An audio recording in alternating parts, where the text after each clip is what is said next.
ব্যাপার কি ব্যাপার, আমরা ওর সন্তানকে টকবকে আগুনের মধ্যে দিলাম, আর দেখি হাসে, ও মনে হয় পাগল হয়ে গেছে, পাগল হয়ে গেছে।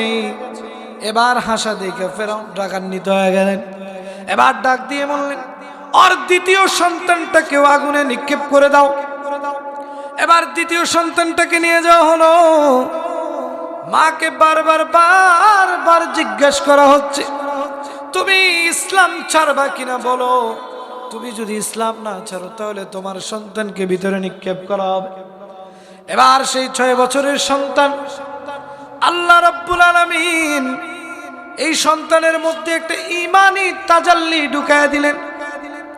সেই সন্তান মাকে ডাক দিয়ে বলতেছে, ওগো মা, দুনিয়াতে তুমি একটু কষ্ট করো, আমাদের শোক একটু ভুলে থাকো গো মা।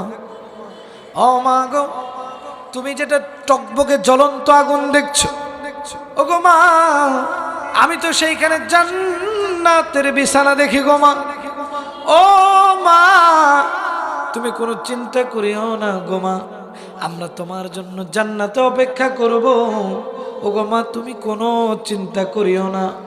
যখন বাচ্চারা এমন কথা শুনলেন, এমন কথা শুনিয়া এই যে দাসী মাসিতা আনন্দিত হলেন, উৎফুল্ল হলেন, তার মধ্যে কেমন যেন ইমানের জজবার একটু বেশি হলো। কথা বলেন ঠিক কিনা?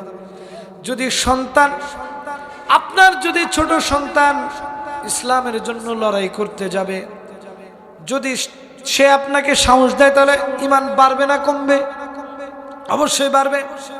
এবার মা ডাক দিয়ে বলতেছে, ও বাবা, তুমি চিন্তা করো না, চিন্তা করো না, যেদিন দুনিয়া থেকে আমিও বিদায় নিয়ে চলে যাব, সেই দিন তোমাদের সাথে জান্নাতে দেখা হবে। কোথায় দেখা হবে? জান্নাতে দেখা হবে।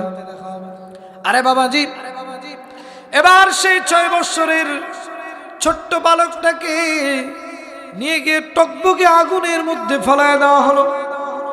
সেই বাচ্চা কান্দে, মাও কান্দে। মা যতই শক্ত হোক না কেন, সন্তানের যদি কষ্ট দেখে